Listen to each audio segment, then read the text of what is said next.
Gjykata e posaçme antikorrupsion ka lënë në fuqi masën e sigurisë arrest në burg që kishte vendosur në mungesë ndaj Ado Xhikës, alias Ado Coriku, ndaj Erviz Dakës dhe Maksim Koçit, të cilët u ekstraduan disa ditë më parë nga Emiratet e Bashkuara Arabe drejt vendit tonë.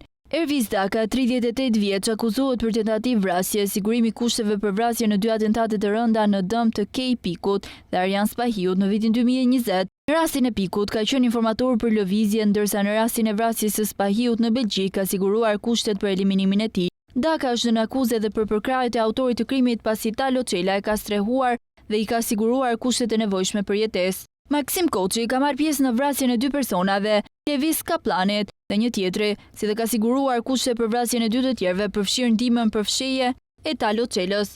I treti Ado Xhika, 40 vjeç, është në akuzë për përkrahjet e autorit të krimit si pjesë e grupit kriminal për eliminimin e Ardian Çapjas, gjatë sulmit me snajper të cilët mundi t'i mjetoj.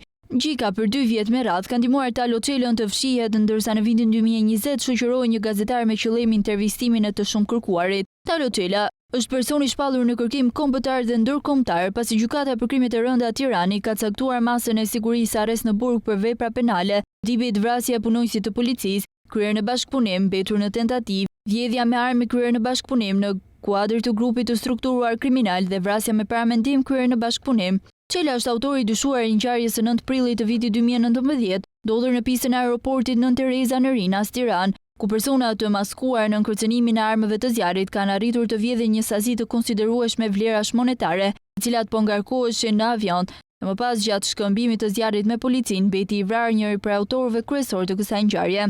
Ai dyshohet se fshihet pas atentatit me armë zjarrit të 2 vëllezërit Haxhia në Durrës. Emri i Talo Çelës ka dalë në dritë përmes dëshmisë së Klevis Sallas, të arrestuar për vrasjen e vëllezërve Haxhia.